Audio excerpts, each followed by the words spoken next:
So, magandang gabi sa inyong lahat and welcome uli. Panibagong video, panibagong sharing na naman doon sa ating mga bagong nahuli na old coins. So, mga idol, mayroon naman tayong nahuli dito mga idol ng isang pambihira na makikita nating coins na ito yung magpapayaman sa atin.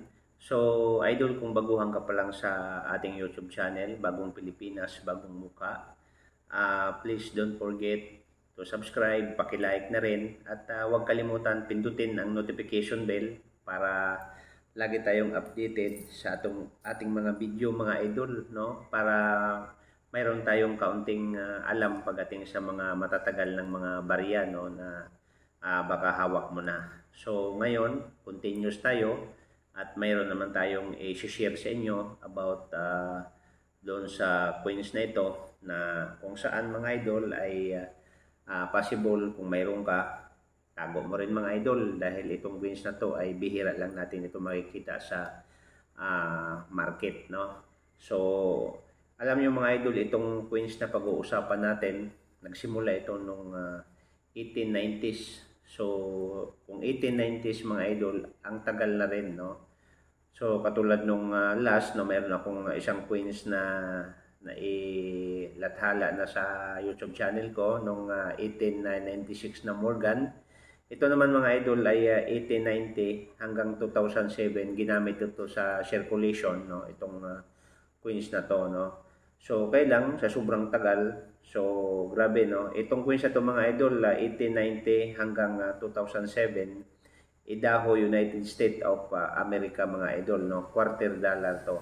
Pero mga idol, hindi naman ganong kalakihan ang halaga nito kasi worth of money. How much, no? $7,000. So, malaki na rin mga idol, no?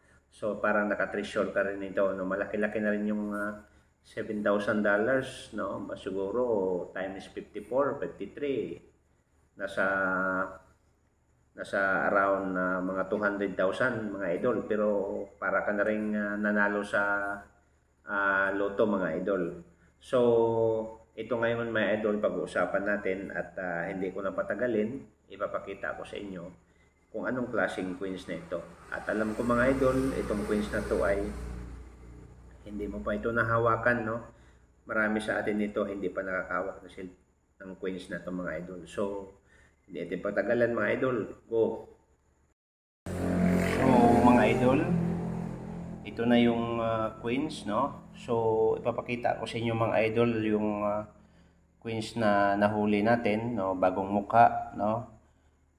Kaya nga ang ating YouTube channel ay Bagong Pilipinas, Bagong Mukha dahil mga idol ay mayroon tayong maraming mga old coins pa na dapat nating ilabas, no? So, ito mga idol, no? Yung coins na to mga idol ay nagsimula nung 1890s. Idaho ang tawag nito mga idol, no? So, ayan makikita natin 1890s hanggang 2007 mga idol. Pero ito mga idol ngayon hindi na ito nagagamit, no? Ito yung mga coins mga idol ngayon na hinahanap rin ito ng mga collectors, no? So, ito po United States of America, no? Of America, no? We God Trust, no? So, yan po. So, quarter dollar to mga idol, no? Liberty. So, ngayon mga idol, kung ikaw yung may hawak sa coins na to, no? So, nakakahalaga lang siya mga idol ng nasa 7,000, more or less 7,000 o $10,000. Pero malaki na rin yan mga idols, no? Dahil itong pera na to ngayon ay hinahanap na rin, hinahunting ito ngayon ng mga collectors na katulad ko rin po.